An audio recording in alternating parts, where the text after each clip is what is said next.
It is 5 o'clock, Monday, May 12th. I'm a couple months behind, 2025, and I am calling the regular Wausau District Board meeting to order. Ms. Peck, will you perform the roll call? Sarah Brock. Here. John Kreischer. Here. Nick Kreischer. Here. Pat McKee. Here. Jennifer Paoli. Jane Roosh. Here. Corey Sillers. Here. Lance Trollope. Here. Jim Boucher. Here. Please stand with me to recite the Pledge of Allegiance, please. I pledge allegiance to the flag of the United States of America and to the republic for which it stands, one nation, under God, indivisible, with liberty and justice for all. It is the mission of the Wausau School District to advance student learning, achievement, and success. Agenda item number 5, we're going to celebrate some people today, and so I'm going to start with reading a commendation on a couple of people, young people here.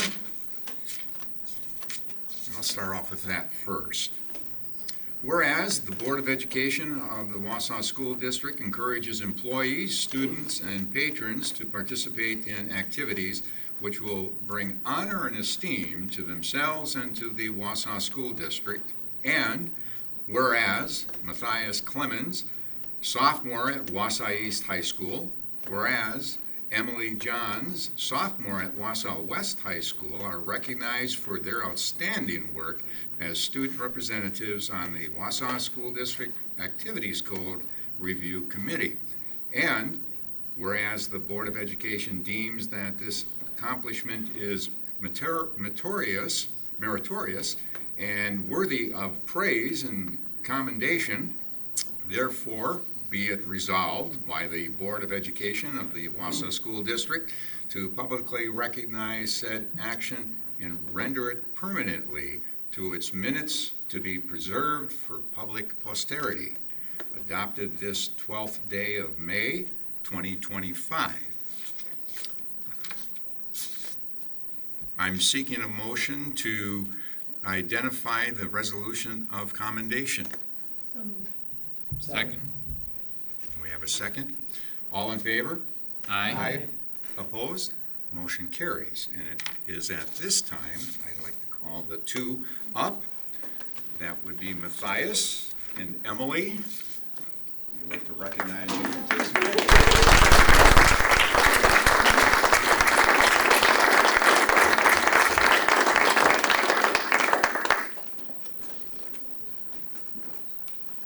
I've worked with activity codes for many, many years. I know what kind of job you put into.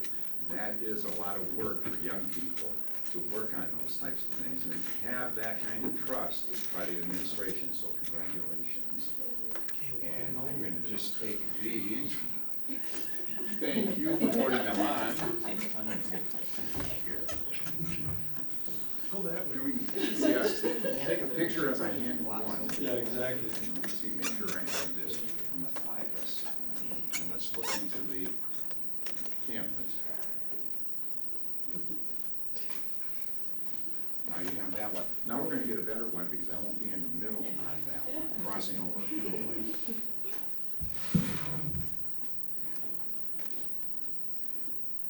Left over right, there we go.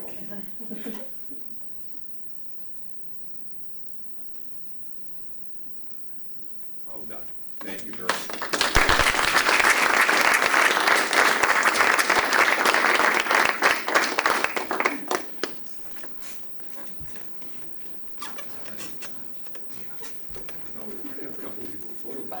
I was trying my best to stay out of it. You guys were moving around. Only because we wanted to get you in there. Okay, we have another young man that we will be celebrating at the next meeting. He could not be here this evening. So,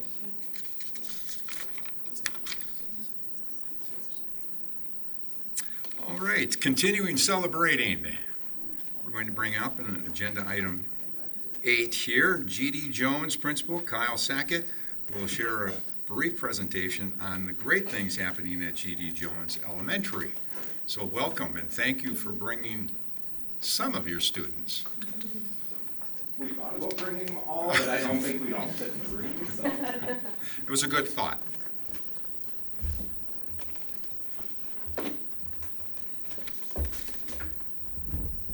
So, thank you, members of the board, for having us here tonight.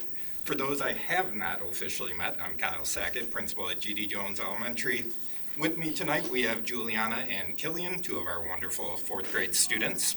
And briefly, before I let them share, I want to let you know I apologize ahead of time. The video is outdated by one family event and one assembly, so the numbers you see in the video, pump them up by a couple hundred for participation. Just had to add that in there. Otherwise, this year at Jones, our goal this year was all about rebuilding culture. And a big piece of that, as we all know, is the family community engagement. So credit to Mr. Dewey sitting back there, our school counselor, for putting this video together for us. But it's just a highlight reel of what we feel was a great success in that goal. Now I'm going to let Juliana and Killian share a little bit about their favorite memories of Jones. Whichever one he wants to go.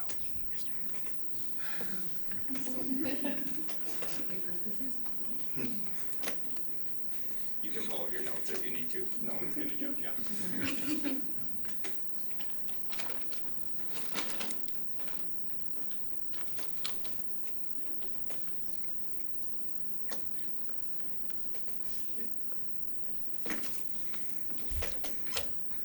I'm thankful I get to go to G.D. Jones because of the field trips.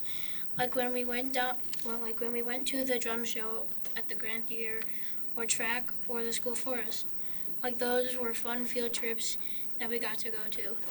And also the teachers. They teach us stuff that we don't know and help us when we're stuck on a problem. And those are my reasons why I like G.D. Jones.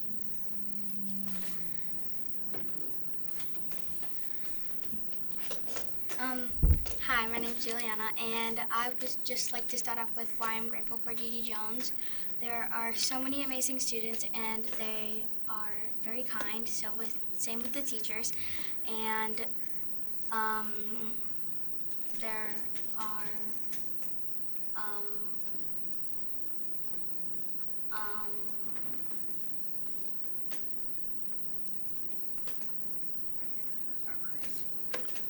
I really liked when we went to the pop concert, which was a few days ago or a week ago, and they played like lots of good songs and they danced a lot, and I gave like high fives to them when they ran up and down the aisles, and that was really fun too. And that's why I'm grateful for G.D. Jones.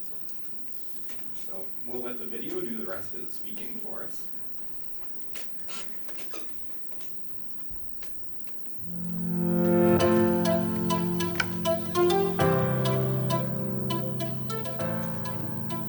Welcome to G.D. Jones, a vibrant hub of learning and community spirit.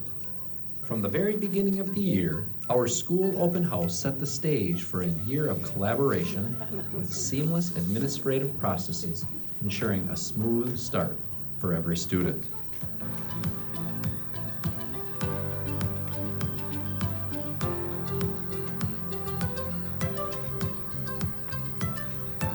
The cornerstone of our school success is the incredible partnership we share with our families, powerfully demonstrated through our family nights. 1,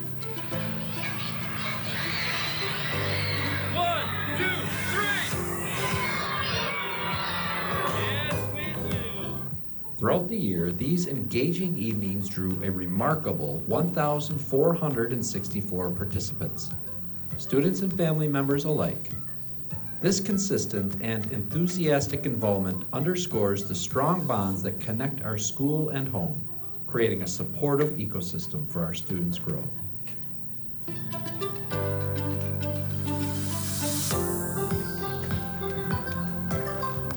Our commitment extends beyond our immediate school community, as seen in our heartwarming Veterans Day breakfast. This special event brought together 16 veterans and their family members, fostering a sense of respect and connection between our students and the wider community.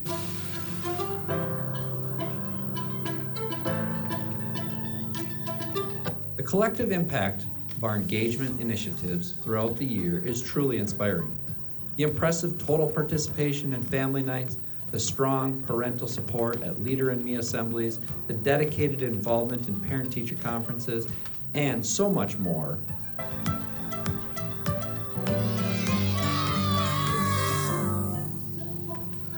We are a thriving community where students, families, and educators are united in shared commitment to success.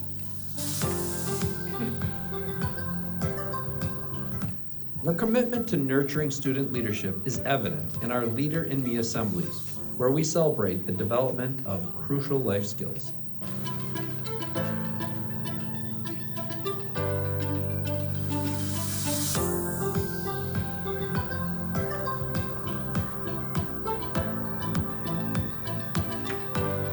Over the course of the year, we were delighted to welcome a total of 225 parents and guardians to these inspiring events. This significant parental presence highlights the value of our families' place on the holistic development of their children. The dedication of our families to actively support their children's academic journeys was clearly demonstrated during our parent-teacher conferences in both October and February. The efficient online sign-up system facilitated meaningful dialogues between home and school, with teachers reporting overwhelmingly full schedules. This high level of engagement is a testament to the strong partnership we've cultivated in support of academic excellence.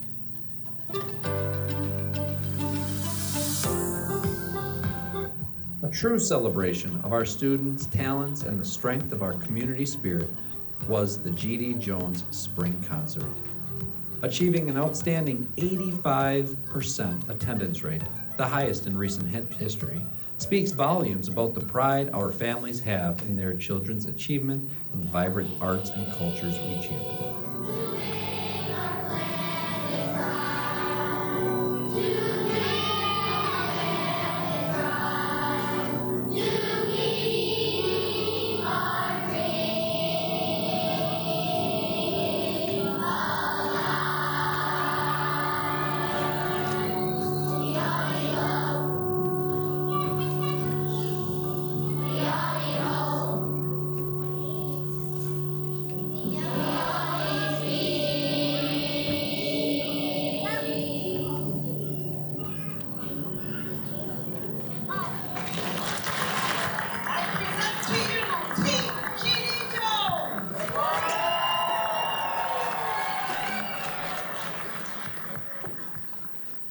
Well done. Comments from the board? Thank you guys, you did great. Thank you. Thank you for being here.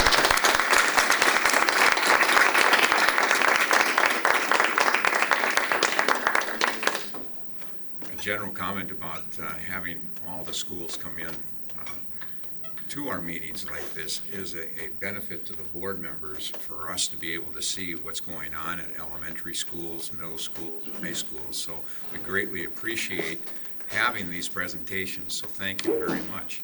We have a second presentation as well. Ms. Channel in the Montessori Area Charter School will be sharing what's happening there, so thank you very much for being here.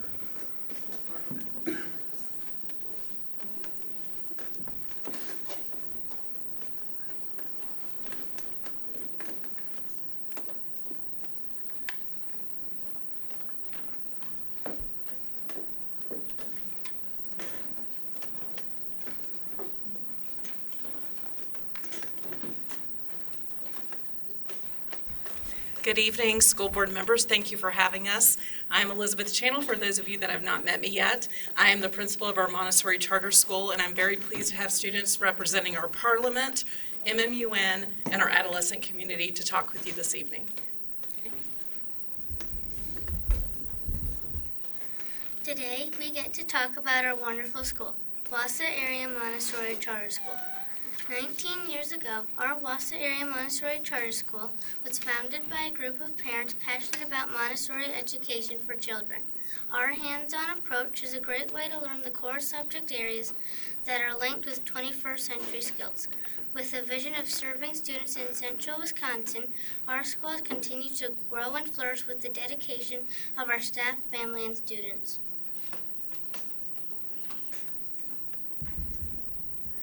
A major part of our work at the assemblies is to introduce our school's virtues, which focuses on character building by promoting core virtues, things like respect, responsibility, compassion, and perseverance. These aren't just words on a post-it note. They're values we try to model and encourage throughout the school every day.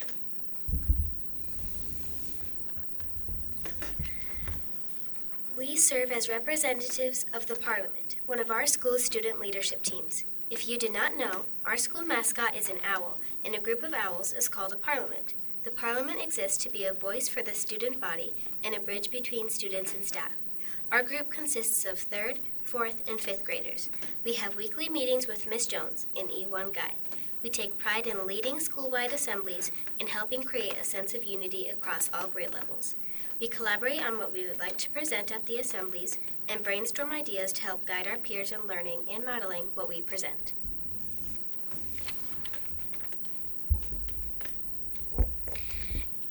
MMUN New York 2025.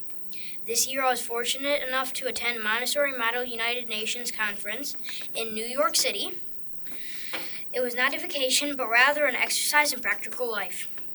We researched countries from around the world, learned about global issues facing our planet, and engaged in unique chances to connect with peers from almost every continent. It was a lot of work, but the rewards were worth it. From position papers and presentation boards to speeches and drafting of resolutions on the floor of the UN, this conference allows delegates to experience what it would be like to represent a country and collaborate with others to solve global issues as one community with many voices.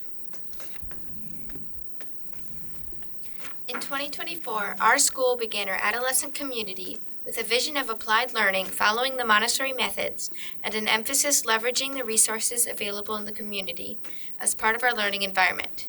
We have visited several local businesses to talk about how the business has started and what the business climate is in the area.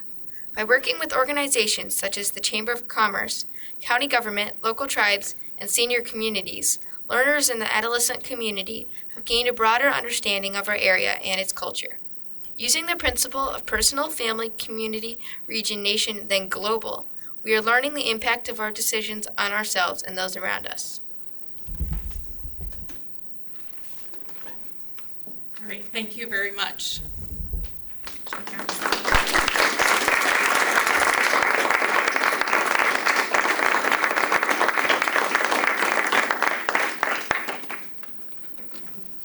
Any comments about that presentation? It's pretty impressive. Yeah. Yeah. Makes me feel like I got more work to do.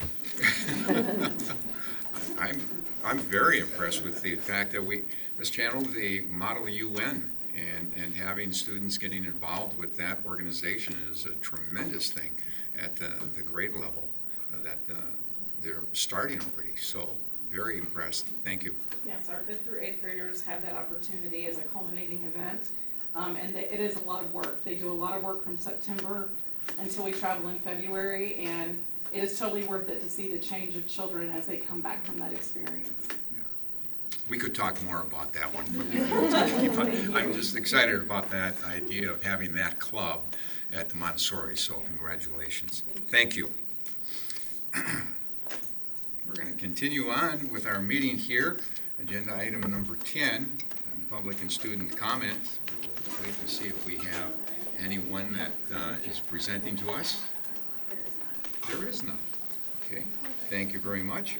Agenda item 11, to approve the consent agenda, appointments, additional staff, replacement staff, contract increases, separations, resignations, contract decreases, terminations, leaves of absence, retirements, minutes from regular session of April 14th, 2025, closed session of April 14th, 2025, special session of April 23rd, 2025, and special session of April 28th, 2025.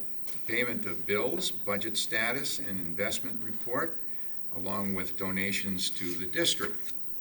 We have donations from American Online Giving Foundation, the Salvation Army, O'Reilly Auto Parts, Dan Siller's General Contractor, and rooted in recovery. I'm seeking a motion to approve the consent agenda with great gratitude for donations to the district. So moved. Second. All in favor? Aye. Aye. Opposed?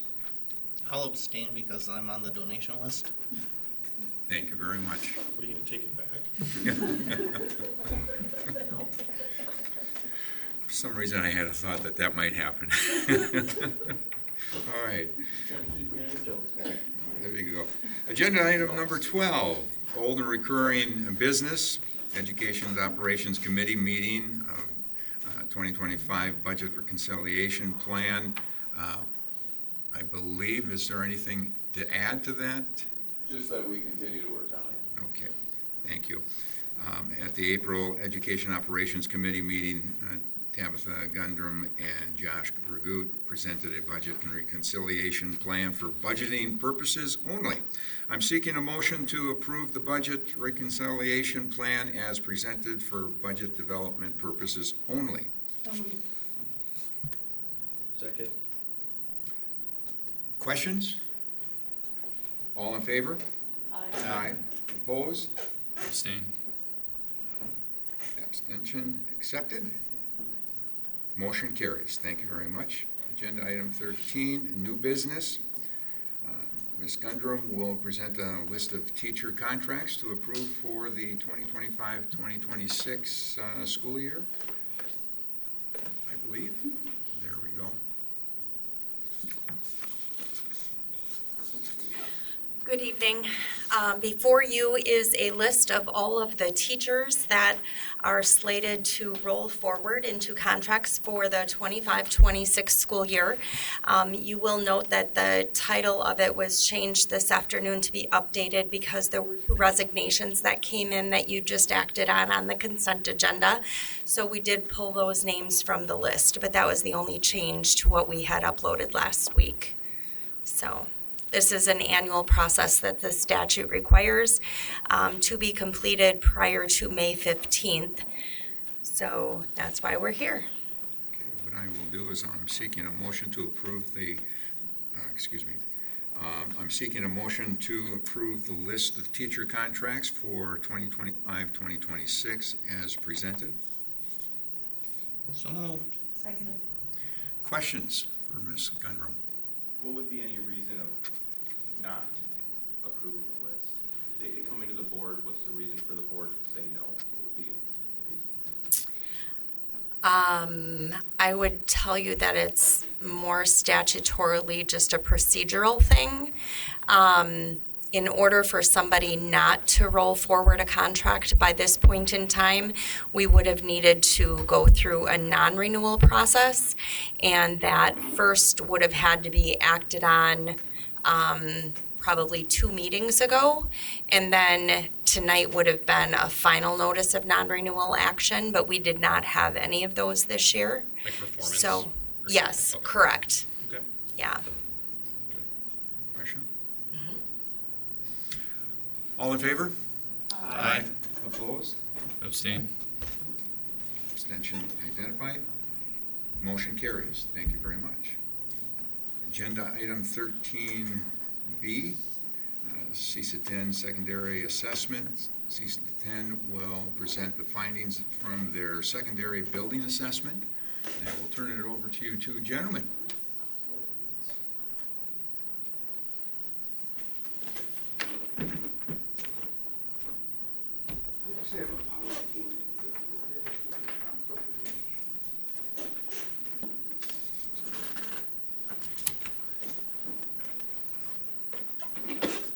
Thank you for being here.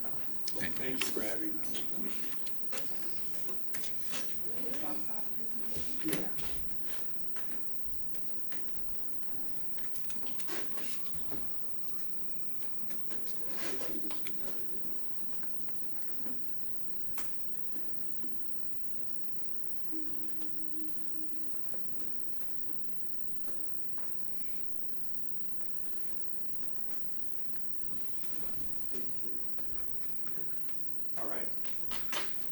Thanks, like I said, thanks a lot for having us back, everyone.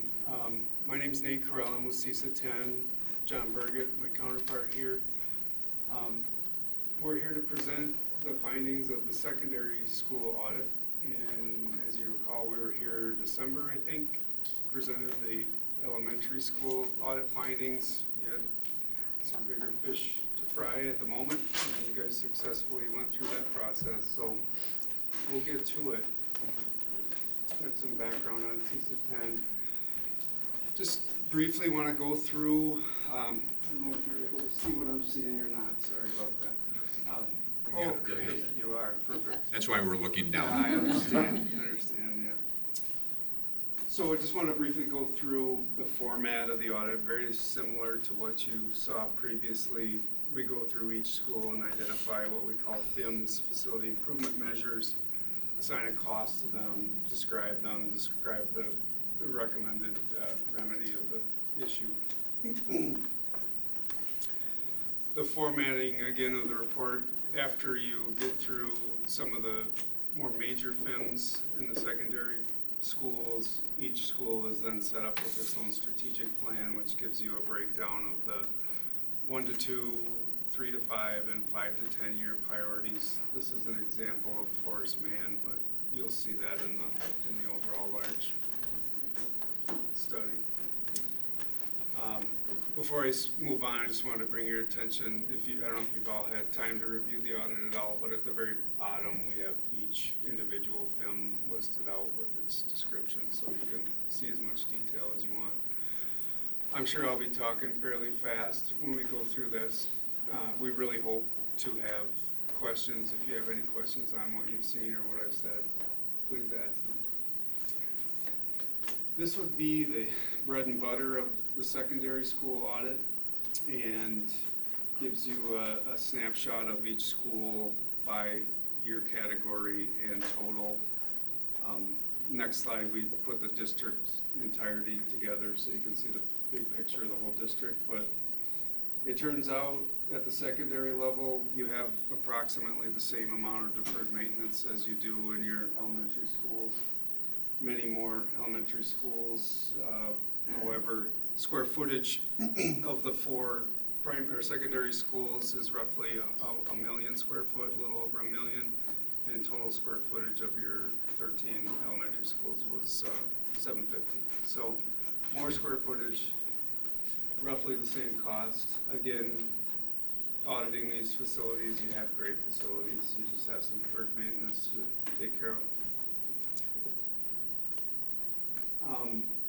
When you try to break down these numbers before I move on, thinking of that large $30 million number, approximately 20 million of it comes to be what I call large projects. So major projects at the individual schools makes up the bulk of this amount. And I'm going off memory, I have in my folder here, but yeah, it was roughly, again, very similar to the elementary picture, a lot of roofing and a lot of HVAC.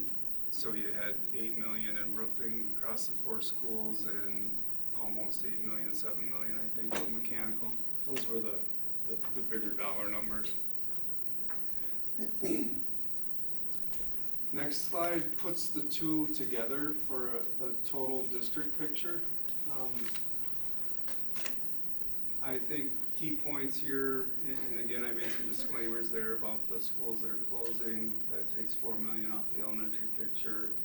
These numbers don't include any of the elementary enhancements that we had in the first audit, but roughly $12 million coming that are pretty critical maintenance items that need to get on top of sooner than later, and $56 million total deferred maintenance picture. So how to do that, how to tackle that? John's going to talk about some next steps. I think that's what's next, yeah. All right, good deal. Looking at the next steps, one of the main categories is budget utilization. We're also going to suggest that the district start looking at design bid build type project delivery versus the previous, and then maintaining the facility asset management plan. We've collected a lot of information. We'd like to see the district put that to good use as you're looking at your spends into the future. The first thing, which is really a compliment to the district and Ryan's team, they're taking a lot of these facility improvements and already acting on them.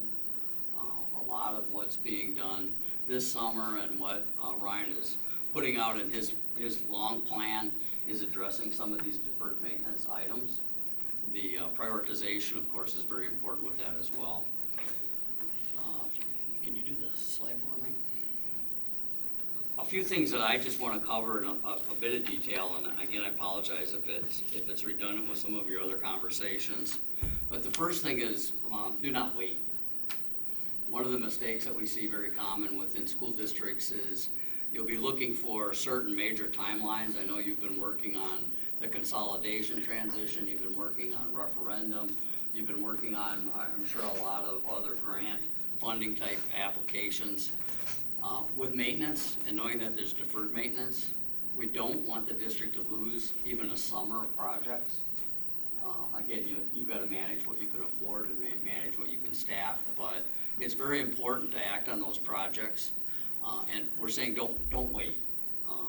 We know the funding is limited, the staffing is limited, but use time to your advantage. Make sure that your prioritization is in place and you're moving through that list with the funds and the resources that you have.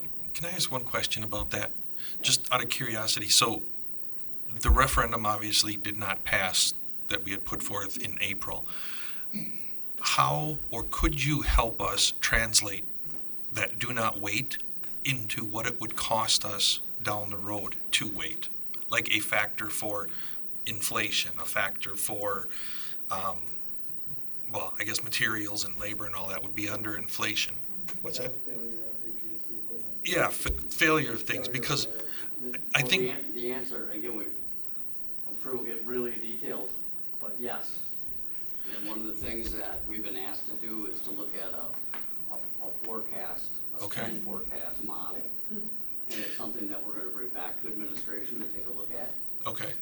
Just because, I mean, thinking forward to another referendum, that may be another angle that we can get more information out to the public to say, here's what it is today, but here is the estimates for what it is tomorrow, 5 years, et cetera, and just better inform people. Yes, excellent question. And I'm going to just jump off script a little bit because of that question. It's going to move some of my other conversations a little bit more directly to what the district can take advantage of. In our spend forecast, we take those factors that you're talking about, depreciation, the ongoing cost. The inflation is not just the economic inflation, but also the inflation of complexity. So if you think about certain things that if they're not fixed this year, the corrective application is going to be more. There's going to be more to do next year. These things never stop deteriorating. So we've went through this effort to identify what that deferred maintenance list is. The district has had a lot of that information already compiled. Just in Ryan's office and what he's managing cyclically becomes a value that we need to take a look at. We can now go back to each of those facilities and identify what that deferred maintenance load is.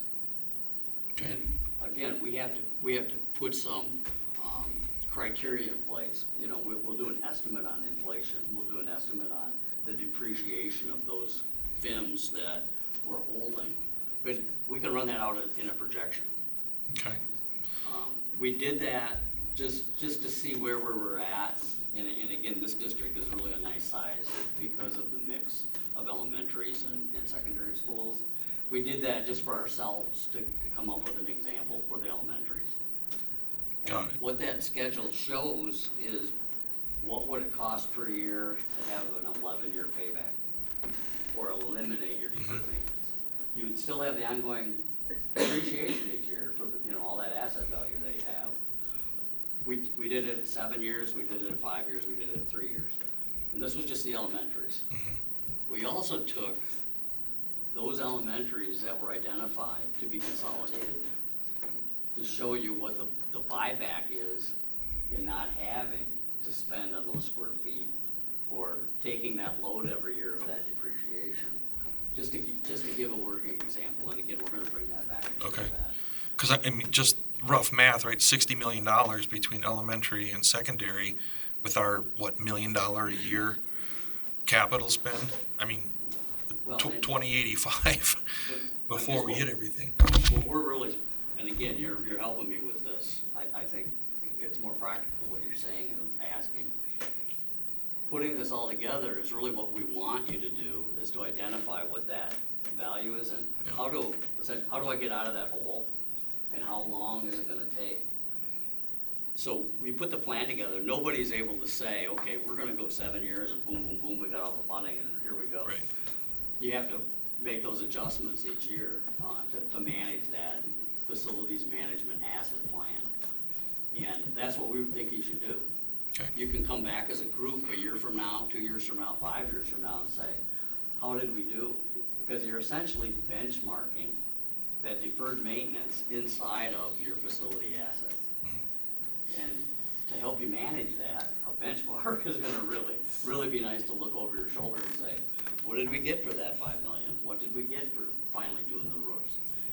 It'll show itself in pretty short order. It'd be helpful not just for us, but for referendum messaging, because, I mean, I've been on the board for, 14 years, and our funding hasn't kept up with inflation, which means every single year that I've been on the board, we've cut.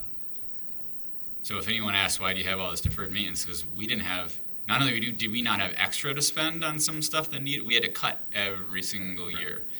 And so that information will be really useful to help tell our story for why we need to have referendum approval to tackle this, and why if we continue to delay it, it's only going to get worse.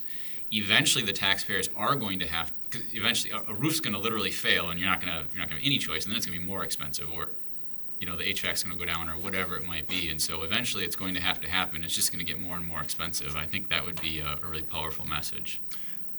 I think to summarize even what you're talking about is the fact that to have you here and taking a look at the buildings as you have looked at them, I don't want to diminish the importance of what you have been doing for us, because of the fact that we get these types of questions from our community asking, well, don't you have a plan?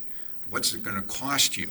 What's it going to cost if you don't do this? Well, we're doing that, and you're putting this out there. So I want to give you a lot of accolades in the fact that this board is doing that by asking you to come in and evaluate the situation and to give us all this information. So I'm sitting here, not in my 13th year, but in my 6th year, saying, wow, we needed to do this to get things going within the community, because we've got a lot of construction people that will ask questions like this, and who are we turning to? Well, and going forward, to take Jane's point from a few meetings ago, to include, if we had a 7-year plan, you could include that number in the budget and say, here's our real deficit.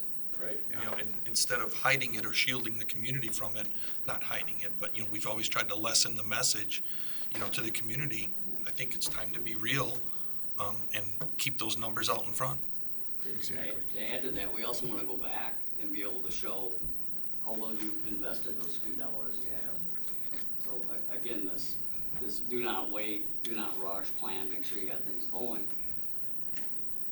Any money that you can invest in knocking off that deferred maintenance, that's dollars well spent. It's just that you don't have enough dollars to do it all, so you're going to have to use time to your advantage. And then sometimes we have emergencies, like the year that we had the roof blow off part of John Muir. Plus, how does the school forest fit in here? Is that get figured into any of this? Which is it? The school forest? We did not audit the forest. Okay. We did audit this facility in this room. I'm going to kind of speed up a little bit. The one other item, this do not rush is just design and plan, which you're doing with these measures. I'm really glad to get those questions, because there's value here to just extract and put to work. Annually realign your priorities. Another mistake that is commonly made is we've got priorities, we've got some big things that need to get done, but your district and a lot of your buildings are big enough and complex enough.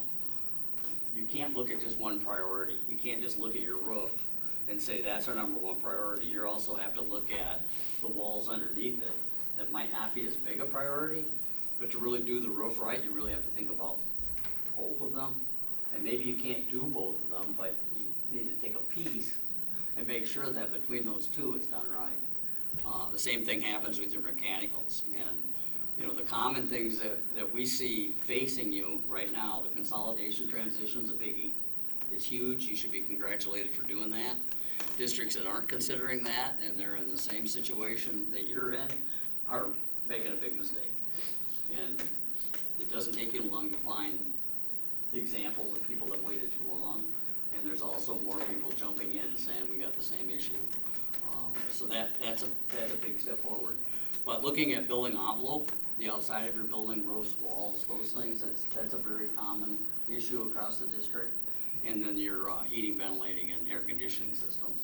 And they're big ticket items. So you have to think a little bit broader than just what is my number one priority. How does that affect these other aligned improvements that need to be made over the next 5-10 years? Let's go to the next one. More time, less cost, higher quality. Stretch that funding so that you can keep chipping away at that backlog. I'm always going to be standing in front of boards saying you need to put more money in your operational maintenance funds to stop that deferral or try to capture back some of that deferral. You talked about transparent community cost. I think cost confidence with them is so important. When we start looking at getting back to them with what are we costing, how are we managing, that's where we like the delivery process of design, bid, build. Most of the districts recently have been going into a design build. It's very fast. It gets a lot done quick. But there's some limitations as to how you can actually manipulate or put flexibility into that process so that over the next few years, when you don't have so much money to spend, that you can make those changes as you're going forward. This hold, go, don't go situation comes up more often, and you're able to actually manage it as a district versus that big item that says this is what we're going to do, we funded it, it's all going to get done. So think about that. And then the transparency piece is just that bid, internally bidding. You know what the numbers are, you got control, you can get back to those individuals that have those questions. How did we compete, how did we compare, and how did we make this most cost effective? Owner's representative, this is where we're really offering another service, which we would like you to consider. Us being an owner's representative, we know your buildings, we know what's there. Looking at the maintenance of that asset management plan, again, in the simplest format, it would be us assisting with an annual redo of that plan. So we would come back, spend a week, bring all the numbers back up to where they were, fill in those benchmark charts, tell you how good you did, how bad you did, and then what's that spend forecast as we move forward. That would be the minimum. More than that, we would also like to be more directly involved in your project management and assisting in other areas that an owner's rep can assist. Again, us being an owner's rep, we report to you. We have all of the information that's typically collected and available for full transparency. And again, if it would be of interest, we'd like to explain that in detail to administration and let them bring that forward to this group. So I really don't think I need to go into any more detail on those items. If you guys have some additional questions, that'd be fantastic. Well, let's open up questions to the board. Anyone else have questions? Yeah, I see that picture that you have, so it's the structural tunnel under the John Muir pool. Is that load bearing of the pool itself? It is. So looking at your risk mitigation, is that, I mean, pretty huge red flag? Look at the collapse in Florida due to salt water concentration into the concrete, rusting the rebar, causing structural failure. I mean, is that getting flagged then? I know it just said structural engineer consult or will be consulted. Is that happening like extremely fast, or is that pushing onto the school system to say, hey, you need to do this right away, and maintenance is already taking care of that? Correct. Well, that's the intent of the audit itself and why this would be actually a one-year film. As bad as that looks, I've audited many subgrade pools. That's probably completely safe, but I don't want to tell you that. I want to have a structural guy tell you that. And there's definitely work that can get done. And the conversation we were having earlier about what happens when you wait, that's getting worse every day for sure. Yeah. So the time to address it where it's more cost effective is now. Okay. Yeah, I just read it as like, oh, well, we'll consult it. I'm like, that's really bad. No, you definitely need to take a step to Okay. determine exactly how. That was a great report. It was kind of fun to read. Other questions?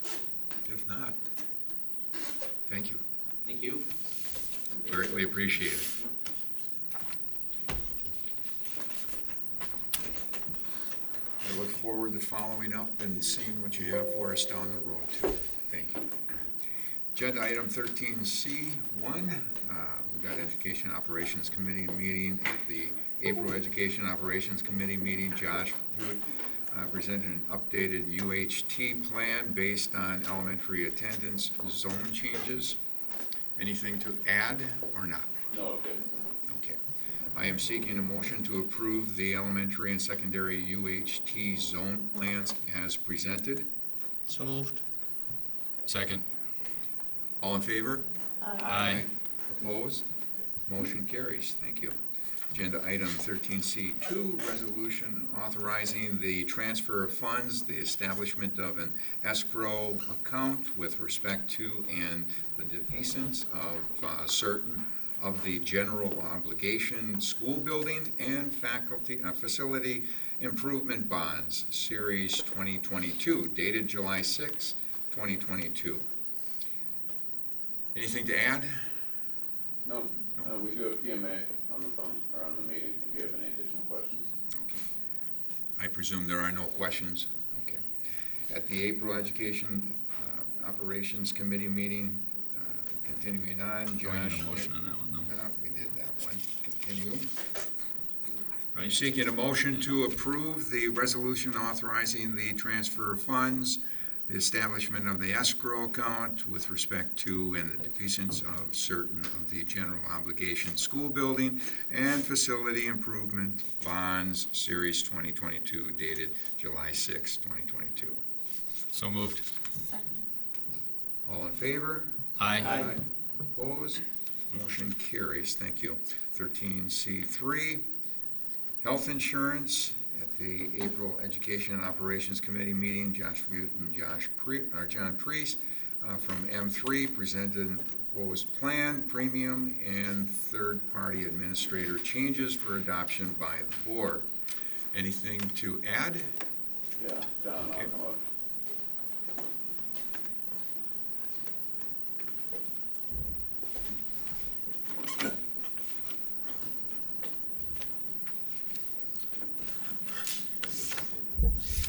So the only thing to add since last, was it last month?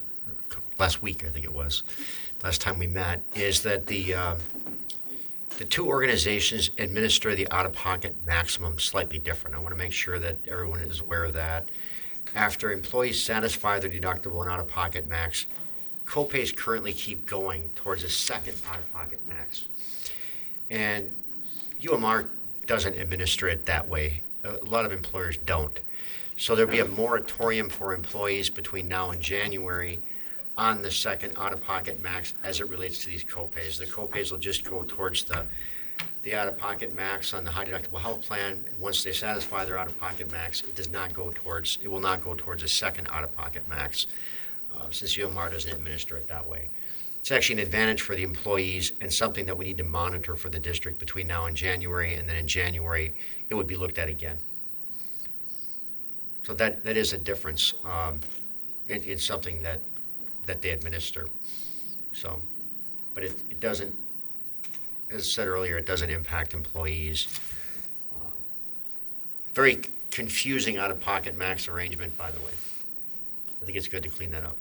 John, I'm sorry, can you just clarify, it's not from now until the end of the year, it's from July 1st. Thank you, Tabitha. Until the end of the year, just to make sure that. So when I say now, I mean Yeah. July 1st with the new change with UMR. Any questions, follow-ups? Thank you. I think that's it. I'm seeking a motion to approve and accept the plan, premium, and third-party administrator changes as presented. So moved. Second. All in favor? Aye. Opposed? Motion carries. Abstain. Abstention identified. All right. Continuing on, at the April Education Operations Committee meeting, Josh Fagut and John Priest from M3 presented information on the potential for a direct primary clinic. Any? No updates at this time. No? Okay. Continuing on, 13C5, Fund 80. At the April Education Operations Committee meeting, Josh Fagut and Luann LaRue and Mark Beaversdorf presented on the possibility of funding middle school athletics through Fund 80. I'm seeking a motion to approve the funding of middle school athletics through the use of Fund 80. So moved. Second. Any questions? All in favor? Aye. Aye. Opposed? Motion carries. All right, continuing on with agenda item 13C6. The board will review the proposed changes to the attached Neola policies. At this time, Mr. Bushman, you're going to take us through. Just a quick point that we provided clarification on some of the questions that the board had. So at this time, I would just request that we accept the policies as a bundle. Are there any questions? If not, then I'll put the motion out there. I'm seeking a motion to approve the recommended changes to the attached policies. So moved. All in favor? Aye. Aye. Opposed? Motion carries.